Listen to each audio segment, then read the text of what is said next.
Welcome to the Seven Figure Leaders podcast. This podcast was created to celebrate the success stories of seven-figure business owners, giving them a platform to share their insights and lessons learned in order to inspire other business owners. As well as that, it's an opportunity to build new connections. So if you're a seven-figure business owner or someone who works with seven-figure business owners and you're looking for introductions to potential stakeholders, strategic partners and clients, I'd love to hear from you or have you on as a guest and see if I can help make those connections for you. Just go to synergycfosolutions.co. That's synergycfosolutions.co and click podcast. And there you'll find the link to apply.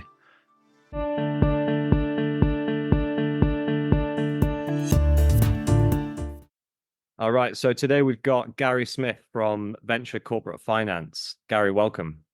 Thanks, Tom. Good to see you again.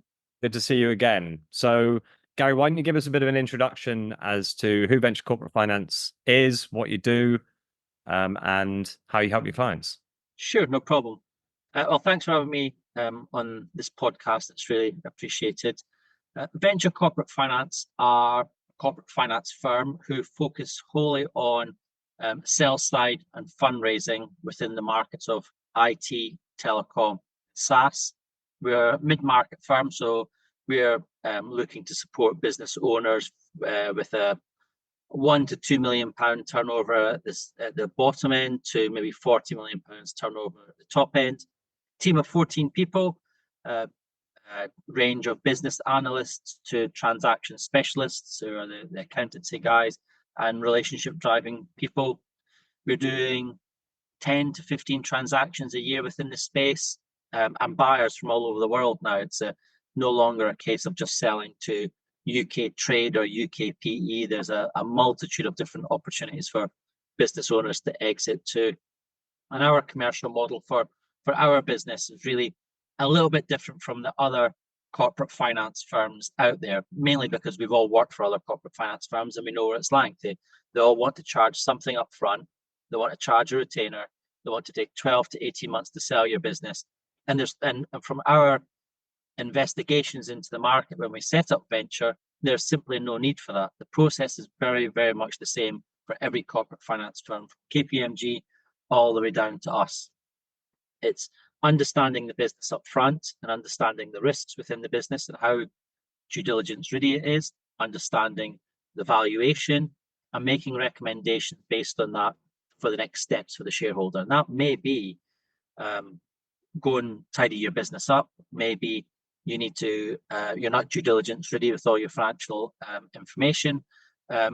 Maybe the valuation just doesn't match your expectations. So for us, the process starts with a transaction rates review that helps highlight and identify all of that. We do that without cost and without commitment because it's mutually beneficial for us, really. We don't want to engage with a client who's got a failed due diligence. We don't want to engage a client who wants £10 million for a business that's worth £3 million. It's about setting the scene and being very honest and transparent and open with the shareholders at the very front part. And once we do that and we're all on the same page, then we can move very, very quickly through the process. We've got an incredibly experienced team who know the market, we know the buyers, we know the processes that everybody's going through. So we can move very quickly through the next stage to be very successful with transaction outcomes. And we are on average at the moment from start to finish taking just over 6 months from engagement to completion for our deals. So it's good just now. Okay, great. So just so I've got it right and so everyone's on the same page. So you're working with those that are looking to grow through mergers and acquisitions. So anyone who wants to buy another business or merge with another one. And then those who are looking to sell. So anyone at the end of their business lifetime or whatever who wants to sell the business. And then you didn't talk about fundraising, but anyone looking to raise money as well. Yeah? Yes. But what we don't do actually, Tom, is the bit in the middle. We don't engage with buy side buyers, people who are looking to do M&A and grow their business. That's the one thing we don't do. We don't want to be conflicted by engaging with a buyer and then an opportunity comes along that might not be perfect for that buyer. It might be perfect for another sell side, another M&A buyer in the marketplace. So we don't get conflicted by buy side mandates. We don't, as they say, double dip in the marketplace where you're engaging with a seller and then selling them to the buy side buyer that you've got. So we only do sell side. and fundraise. Got it. Got it. Nice and simple. So, talk to us a little bit about the journey you've been on and like how you got to where you are now. Yeah, so my journey personally has been all about business growth and turnaround situations. So my managerial career into MD and CEO of national and international corporations has all been about looking at how businesses can go from either loss making, low profit, or low growth, and turning them around very successfully in a couple of years period. The unfortunate thing with doing that is they often sell, and then you're asked to move.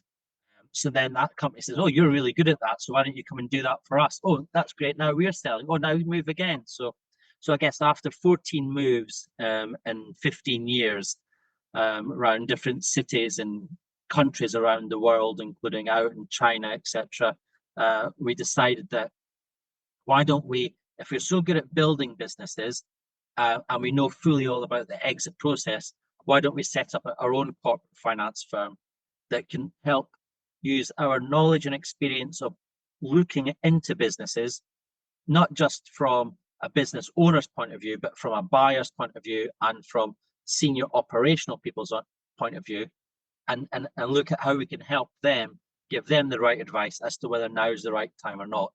You'd be surprised, Tom, about how many businesses actually we don't say yes to in a year because they're just not ready.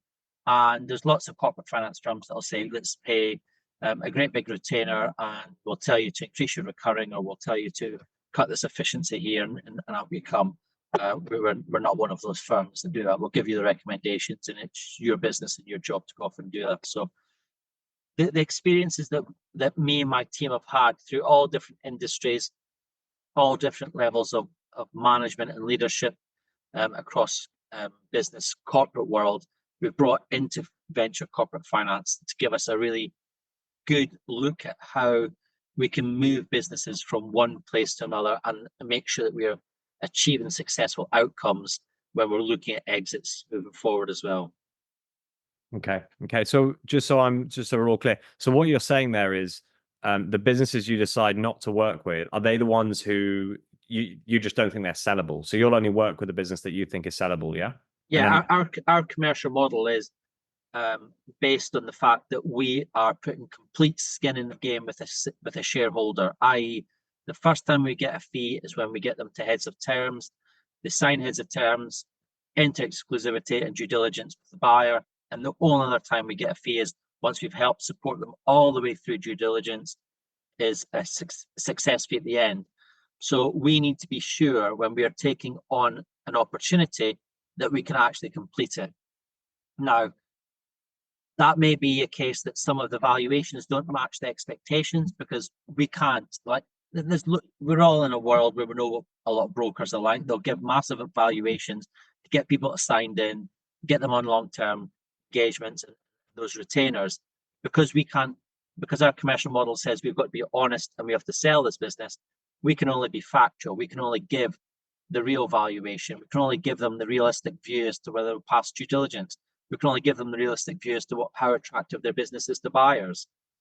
So we actually would say no to them, and this is our recommendations. And a lot of those that time, whilst the clients aren't engaged with us, they are still coming back to us every 3, 6, 9, 12 months to give us updates, feedback, and ask for our opinions and thoughts. So we keep a close relationship with these people. We just don't ask them for money. Yeah, I mean that sounds like a great model, and it aligns your interest perfectly with your clients because obviously you're only going to work with the clients that you can sell. What about I suppose the majority? There are a number of different stats that people float around. 80-90% of businesses remain unsold. What is your view of that in terms of, yeah, like how many businesses that you speak to do you decide not to work with because they're unsellable? And what do you do with those businesses? Do you kind of help them? Do you kind of give them some pointers? You said that other corporate finance firms will give them kind of generic pointers, but like, do they become kind of long-term prospects for you where you help them get ready, or what do you do? Yes. So as part of our review, the key thing everybody wants from a review is how much is my business worth? So in the example where there's probably a couple of key areas where we wouldn't engage with them. Number one, there's things in the business that make it unsellable from a buyer's point of view, and that's probably a tax issue or a legal issue that they've got to go away and sort out. Number two is that they are financially don't have the information, or have taken 3 months to get the information, and they just go through a due diligence process. It's going to be really difficult for them to be able to do that. So we would say now's not the right time. And the third thing would be the valuation. Our valuation is really based on what we honestly believe from all the deals we're doing and all the market information that we've got, where the valuation of your business is. And some people won't do that. In each of these cases, we will make recommendations as to what they need to do to be able to get to the point where they're ready to exit. And sometimes it will be a case of introducing them to a tax advisor or a legal advisor. Sometimes it might be a case where we're introducing them to somebody like you, Tom, to help get into under the bonnet of the financials and pull out the detail that the buyers are going to be asking for. And sometimes it's let's keep in touch for 3 to 6 months or 12 months. And here's your roadmap to get from the valuation where you are now to the valuation where you want to get to. And here's the roadmap there. And here's some things that you can do within your business, increase the contract lengths, add some services that are high value, increase your recurring revenues, maybe trim some of your overheads. If that's this about 7 or 8 recommendations that we can make that can help. And then it's a matter of making sure that our relationships and credibility is strong enough so that when it comes to the right time that they come back to us and we go through a successful sale with them. Yeah, definitely. Well, that sounds great. And so with your model, obviously it sounds like a win-win for the seller. But actually you're the ones who have got the skin in the game from day one and not the seller. So does that, do you find that there are problems actually getting the seller to engage and actually being engaged in the process, or are they generally quite up for it given your time? I think there's always the people, and we appreciate with our model that people will just want a valuation from us, and that's fine. It's a first staging point of opening the doors and us getting to know them and them getting to know us, and they may not come back for another 5 years. That's fine. It's no problem.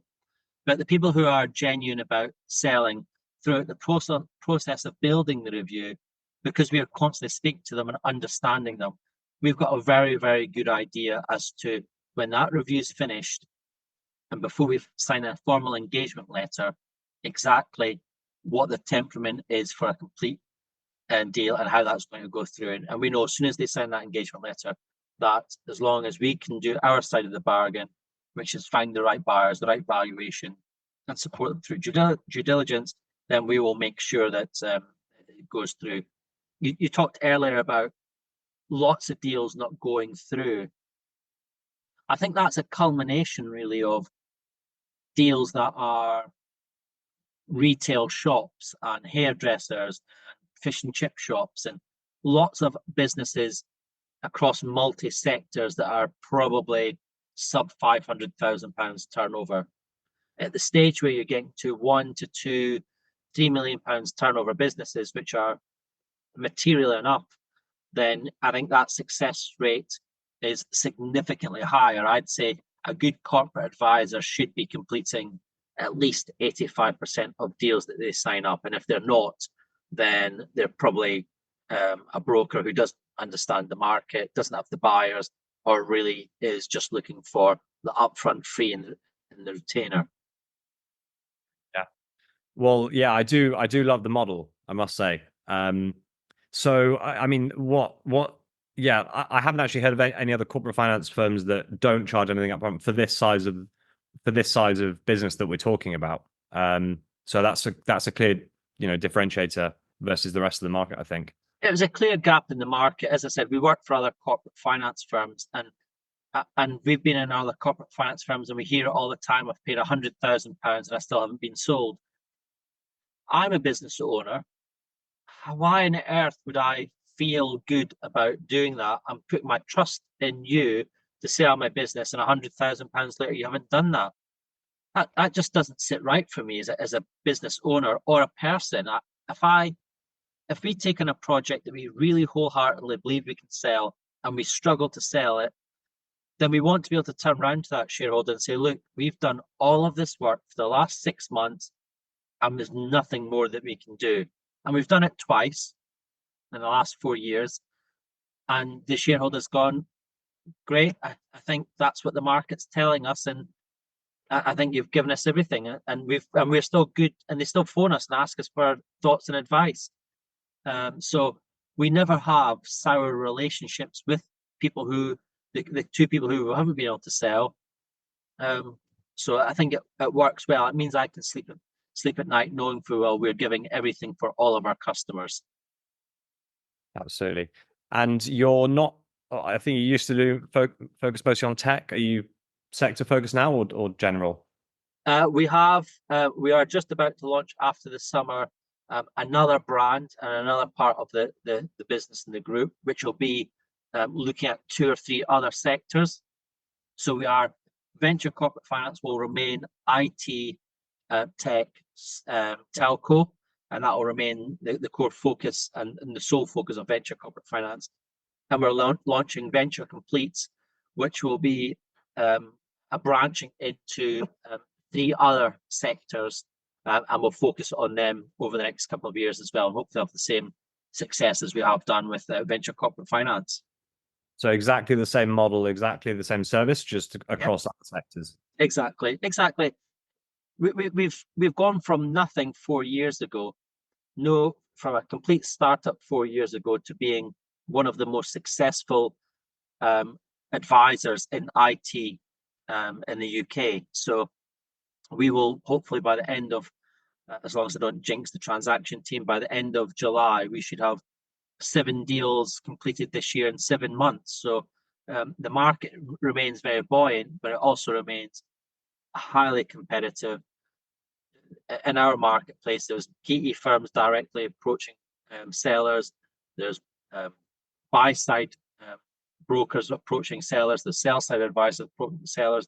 There's generalist advisors approaching sellers. So very, very competitive in the sector we're in. So if we've done that well in this sector, I think we can translate that into 2 or 3 other sectors and triple the size of the business in the next 2 years. Definitely. And so, given what you just said about all those different groups of people approaching the sellers, what advice would you have for sellers who are listening to this, for example? I think you've got to think that we are going to look at your business quite closely. I think the first stage for sellers that they should do is look at the corporate finance firms very closely. Who are they dealing with? What do they look like? What is their track record? I'm really getting an understanding of who they are and what they're doing and what's their sell side relationships and recommendation telling you about them. We can happily, over the last 3 or 4 years, give you any seller to contact, and they'll give you a recommendation, and we'll have no problems. There's lots of advisors out there who've done deals who would never ever speak to their clients again, or the clients would never speak to them again. So it's for the seller to do good, clear due diligence on the people that they are engaging with. Relationships are very important, but the success of that relationship will only carry you so far. You've got to see how successful are they at completing deals, and how many deals are they completing in this sector every single year.